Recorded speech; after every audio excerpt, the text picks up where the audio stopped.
বিশাল এই মহাকাশের মালিক আমাদের সব মানুষের একটাই মনের প্রত্যাশা, আগামী দিনের বাংলাদেশ হবে আল কোরআনের বাংলাদেশ, আগামী দিনের বাংলাদেশ হবে ইসলামী জনতার বাংলাদেশ, আগামী দিনের বাংলাদেশ হবে দুর্নীতি মুক্ত বাংলাদেশ, আগামী দিনের বাংলাদেশ হবে আল্লামা সাঈদীর স্বপ্নের বাংলাদেশ।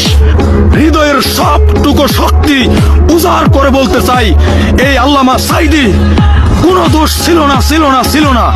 শুধু তাই নয়, বাংলাদেশের এমন কোনো জায়গা নাই, বাংলাদেশের এমন কোনো ভাই বোন নাই আল্লামা সাঈদীর তাফসীর মাহফিল শুনে নাই। এবং আমি নিজে দেখেছি ইরানের ধর্মীয় সর্বোচ্চ নেতা আয়াতুল্লাহ খামিনির সাথে এক কাতারে নামাজ পড়তে আল্লামা দেলোয়ার হোসেন সাঈদীকে, সেই সাঈদীকে নির্মমভাবে অন্যায়ভাবে 1 বছর নয় 2 বছর নয় প্রায় 16টি বছর জেল খাটিয়ে তাকে মেরে ফেলা হয়েছে। তাই বলি, আল্লাহ তোমার এই নগণ্য গোলাম তোমার দরবারে ফরিয়াদ করি, আমাদের প্রত্যেকের মনের প্রত্যাশা তুমি কবুল আর মঞ্জুর করে